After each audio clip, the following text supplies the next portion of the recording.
പിതാവിൻ്റെയും പുത്രൻ്റെയും പരിശുദ്ധരൂപിയുടെയും നാമത്തിൽ ആമേൻ. വീണ്ടും വചനവുമായി വരുവാൻ സാധിക്കുന്നതിന് കർത്താവിന് നന്ദി പറയുന്നു. ഇന്ന് നമ്മൾ വിചിന്തനം ചെയ്യുന്ന വചനഭാഗം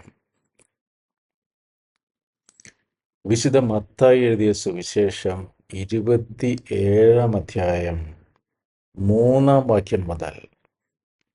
അവനെ ഒറ്റിക്കൊടുത്ത യൂദാസ് അവൻ ശിക്ഷയ്ക്ക് വിധിക്കപ്പെട്ടു എന്നറിഞ്ഞപ്പോൾ പശ്ചാത്തപിച്ച് ആ 30 വെള്ളി നാണയങ്ങൾ പ്രധാന പുരോഹിതന്മാരെയും പ്രമാണിമാരെയും ഏൽപ്പിച്ചുകൊണ്ട് പറഞ്ഞു, നിഷ്കളങ്ക രക്തത്തെ ഒറ്റിക്കൊടുത്ത് ഞാൻ പാപം ചെയ്തിരിക്കുന്നു.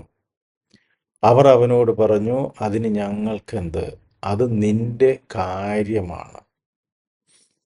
വെള്ളി നാണയങ്ങൾ ദേവാലയത്തിലേക്ക് വലിച്ചെറിഞ്ഞിട്ട് അവൻ പോയി കെട്ടി ഞാന്ന് ചത്തു. ദൈവവചനമാണ് നമ്മൾ കേട്ടത്. നമുക്ക് ദൈവത്തെ സ്തുതിക്കാം.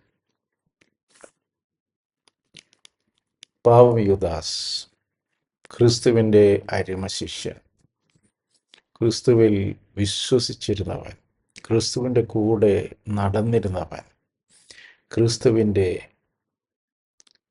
പണപ്പെട്ടി സൂക്ഷിപ്പുകാരൻ, അവൻ ക്രിസ്തുവിനെ ഒറ്റിക്കൊടുക്കുകയാണ്.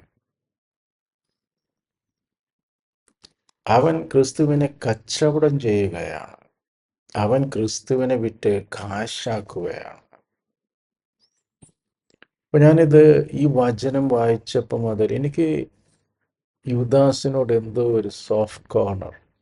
പാവം യൂദാസ്, എത്ര നല്ലവനായി ക്രിസ്തുവിനോടൊപ്പം ക്രിസ്തുവിൻ്റെ വചനങ്ങളൊക്കെ നേരിട്ട് കേട്ട്, ക്രിസ്തുവിൻ്റെ അത്ഭുത പ്രവൃത്തികളൊക്കെ നേരിട്ട് കണ്ട്, ക്രിസ്തുവിൽ നിന്ന് ഡയറക്റ്റായി പാഠങ്ങളൊക്കെ പഠിച്ച്, ക്രിസ്തുവിനോടൊപ്പം ഭക്ഷണമെല്ലാം കഴിച്ച്, ക്രിസ്തുവിനെ ഏറ്റവും അടുത്ത് നിന്ന് അറിഞ്ഞ് അല്ലെങ്കിൽ അനുഭവിച്ച, ക്രിസ്തുവിൻ്റെ സാക്ഷ്യം നേരിട്ട് കണ്ട യൂദാസ് അത്ര മഹനീയമായ അവസ്ഥയിൽ നിന്ന് പെട്ടെന്ന് അധപതിക്കുകയാണ്. എന്നിട്ട് അവൻ പശ്ചാത്തപിച്ചില്ല. അവൻ കരഞ്ഞുകൊണ്ട് ദുഃഖിച്ചുകൊണ്ട് അവൻ ആത്മഹത്യ ചെയ്യുകയാണ്. അപ്പോൾ പിന്നീട് ഈ വചനം കൂടുതൽ ആലോചിച്ചു കഴിഞ്ഞപ്പോൾ പത്രോസും ക്രിസ്തുവിനെ തള്ളിപ്പറഞ്ഞു. ക്രിസ്തുവിൻ്റെ അരിമശിഷ്യനായ പത്രോസ് 3 പ്രാവശ്യം, അതും കർത്താവ് പ്രിഡിക്റ്റ് ചെയ്തതാണ്, നീ 3 പ്രാവശ്യം എന്നെ തള്ളിപ്പറയും കോഴി കൂവുന്നതിന് മുമ്പ്. പക്ഷേ പത്രോസ് പൈസ വാങ്ങിച്ചില്ല. പത്രോസ് മറ്റുള്ളവർ ഇവനെ പിടിക്കുമോ, അല്ലെങ്കിൽ ഇവനും അവൻ്റെ കൂടെ ഉണ്ടായിരുന്നവനല്ലേ എന്നൊക്കെ ഒരു പരീക്ഷണം വന്നു കഴിഞ്ഞപ്പോൾ അവൻ ക്രിസ്തുവിനെ തള്ളിപ്പറയുകയാണ്, ഞാൻ ക്രിസ്തുവിനെ അറിയുകയില്ല. അതേസമയം യൂദാസ് ക്രിസ്തുവിനെ വിറ്റ് കാശാക്കുകയാണ്. ഇവിടെയാണ് ഇവർ തമ്മിലുള്ള അന്തരം. യൂദാസും പശ്ചാത്തപിച്ചു, എന്നിട്ടാണ് ദുഃഖിതനായിട്ടാണ് പൈസ വലിച്ചെറിയുന്നത്.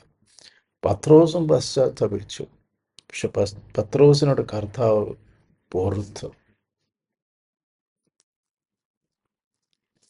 ഒരുപക്ഷെ യൂദാസ് കുറച്ചു നേരം കൂടി സാവകാശം കൊടുത്തിരുന്നെങ്കിൽ, ക്രിസ്തു മരിച്ച് ഉയർത്തെഴുന്നേൽക്കുന്നത് വരെ യൂദാസിന് പിടിച്ചു നിൽക്കാൻ സാധിക്കുമായിരുന്നെങ്കിൽ ഒരുപക്ഷെ കർത്താവ് അവനെ രക്ഷിച്ചേനെ.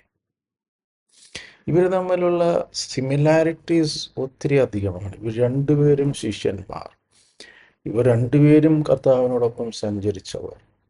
ഒരുത്തൻ ക്രിസ്തുവിനെ വിറ്റ് കാശാക്കി, മറ്റവൻ ക്രിസ്തുവിനെ തള്ളിപ്പറഞ്ഞു. നമുക്ക് ചുറ്റും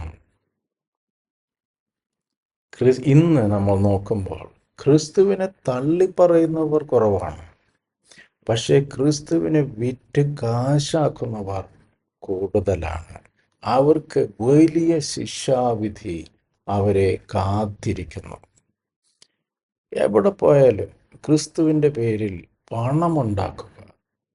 അതൊരു മിഷൻ ഹോസ്പിറ്റലായാലും ശരി, എങ്ങനെ പ്രോഫിറ്റബിൾ ആക്കാം.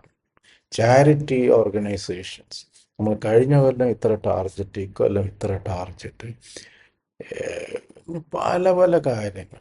ക്രിസ്തുവിനെ പ്രതി പ്രോഫിറ്റ് അല്ലെങ്കിൽ ലാഭം കൊയ്യുന്ന ഏതെങ്കിലും പരിപാടി ചെയ്യുന്നവർ യൂദാസ് ചെയ്ത അതേ പ്രവൃത്തിയാണ് ചെയ്യുന്നത്. അവരെ വലിയ ദുരന്തം അല്ലെങ്കിൽ ശിക്ഷാവിധി അവരെ കാത്തിരിക്കുന്നു.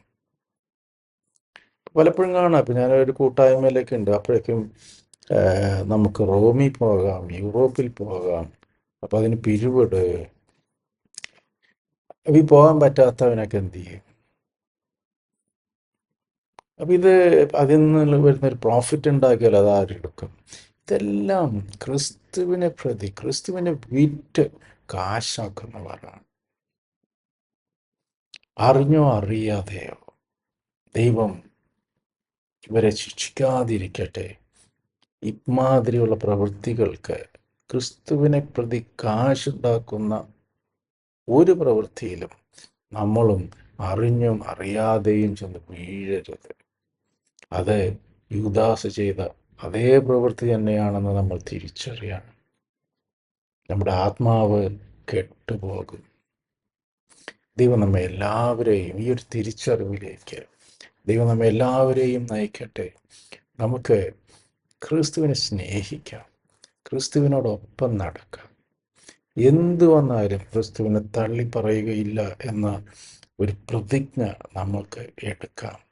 നമുക്ക് ക്രിസ്തുവിൻ്റെ അടിമകളാകാം. യഥാർത്ഥ ക്രിസ്തു ശിഷ്യന്മാരായി നമുക്ക് മുന്നോട്ട് പോകാം. അതുവഴി ക്രിസ്തുവിൻ്റെ യഥാർത്ഥ സമാധാനവും സന്തോഷവും ആനന്ദവും ഐശ്വര്യവും എല്ലാം ക്രിസ്തു വിധിക്കുന്ന പോലെ നമുക്ക് അനുഭവിക്കാം. ഒരിക്കലും അറിഞ്ഞോ അറിയാതെയോ ക്രിസ്തുവിനെ വിൽക്കുന്നവരായി നമ്മൾ ഒരിക്കലും മാറരുത്. ക്രിസ്തുനാമത്തിൽ നമ്മൾ ലാഭം കൊയ്യാൻ ഇറങ്ങും. യൂദാസ് ചെയ്ത അതേ പ്രവൃത്തി തന്നെയാണെന്ന് മനസ്സിലാക്കിക്കൊള്ളുക. ദൈവം നമ്മെ എല്ലാവരെയും സമൃദ്ധമായി അനുഗ്രഹിക്കട്ടെ. നിങ്ങളും എനിക്ക് വേണ്ടി പ്രത്യേകം പ്രാർത്ഥിക്കുമല്ലോ.